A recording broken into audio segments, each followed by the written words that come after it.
wabarakatuh.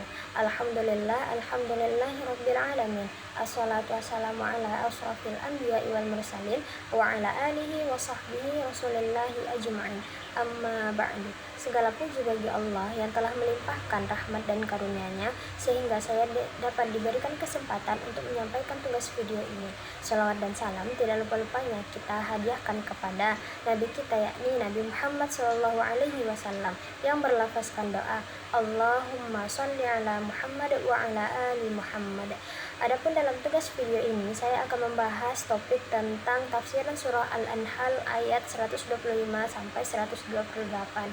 Semoga apa yang saya sampaikan dapat memberikan manfaat bagi para penonton. Selanjutnya saya akan membacakan surah Al-Anfal ayat 125 sampai 128. A'udzu billahi minasy syaithanir rajim. Bismillahirrahmanirrahim. Ud'u ila sabili rabbika bil hikmati wa mau'izatil hasanati wajadilhum billati hiya ahsan. Inna rabbaka huwa a'lamu biman dhalla an sabilihi wa huwa a'lamu bil muhtadin.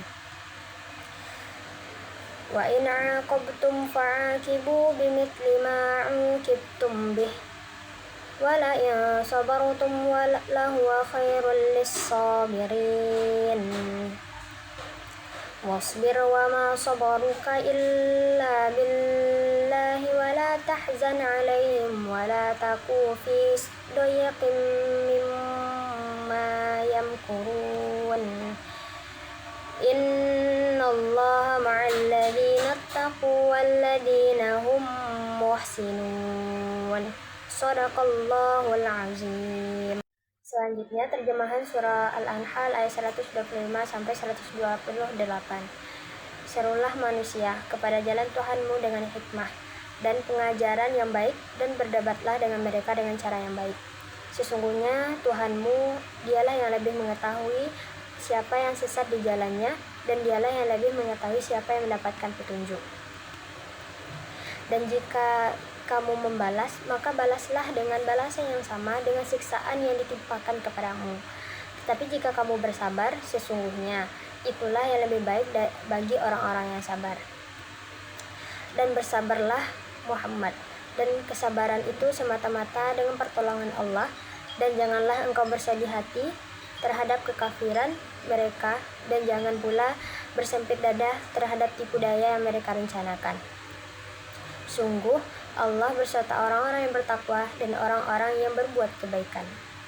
Selanjutnya tafsiran surah Al-Anfal ayat 125 sampai 128, di mana pada ayat 125 menjelaskan bahwa Allah memerintahkan untuk menyampaikan ajaran Islam dengan 3 metode utama, yaitu hikmah, mau'izah hasanah, dan jidal ahsan. Di mana hikmah berarti menyampaikan dengan kebijaksanaan dan sesuai dengan kondisi orang yang diajak. Mau'izah hasanah berarti memberikan nasihat yang lembut dan menyentuh hati. Sedangkan jidal ahsan berarti berdialog atau berdiskusi dengan cara yang baik, sopan, dan tidak menyakiti.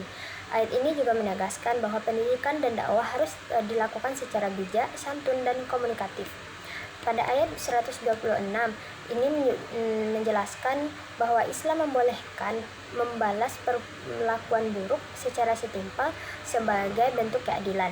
Namun Allah menegaskan bahwa bersabar lebih baik daripada membalas. Hal ini menunjukkan bahwa meskipun keadilan diperbolehkan, kesabaran dan memaafkan merupakan akhlak yang lebih tinggi dan lebih utama. Selanjutnya pada ayat 127, ayat ini menjelaskan bahwa kesabaran hanya dapat dilakukan dengan pertolongan Allah Subhanahu wa taala. Selain itu, Nabi diperintahkan untuk tidak bersedih atas penolakan orang lain dan tidak merasa sempit hati terhadap tipu daya mereka. Tafsir ayat ini menekankan pentingnya ketenangan hati, keteguhan, dan kekuatan mental dalam menghadapi berbagai ujian. Terakhir pada ayat 128, di mana ayat ini menjelaskan bahwa Allah selalu bersama orang-orang yang bertakwa. dan berbuat ihsan. Kebersamaan ini berarti Allah memberikan pertolongan dan perlindungan dalam bimbingan. Ayat ini menjadi penegasan bahwa orang yang sabar berbuat baik dan menjaga diri dari perilaku keburukan akan mendapatkan dukungan dari Allah Subhanahu wa taala. Selanjutnya, saya akan menjelaskan tentang asbabun nuzul turunnya surah Al-Anfal ayat 125 sampai 128, di mana pada untuk ayat 125 ini tidak ditemukan secara jelas sebab turunnya secara khusus dalam beberapa kitab tafsir.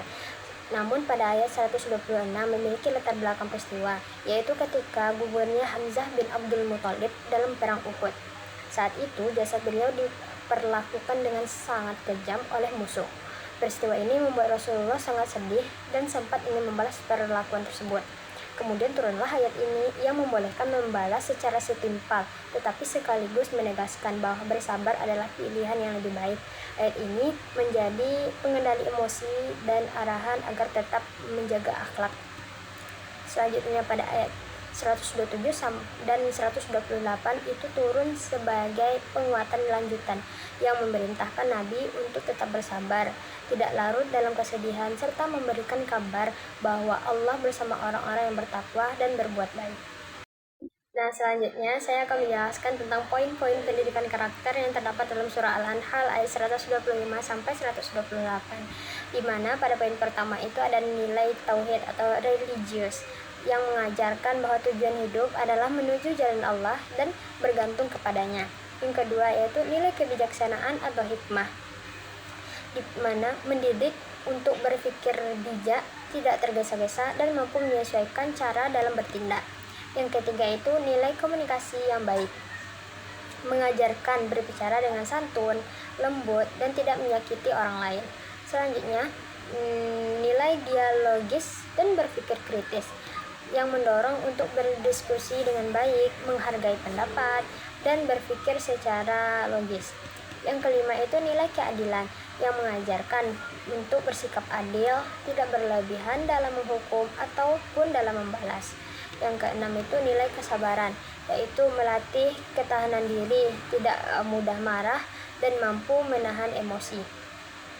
Yang ketujuh itu ada nilai pengendalian diri, yaitu tidak membalas kejahatan dengan kejahatan, tetapi mampu mengontrol diri. Yang kedelapan yaitu nilai akhlak mulia atau ihsan, yaitu mendorong untuk selalu berbuat baik secara maksimal dalam kehidupan sehari-hari.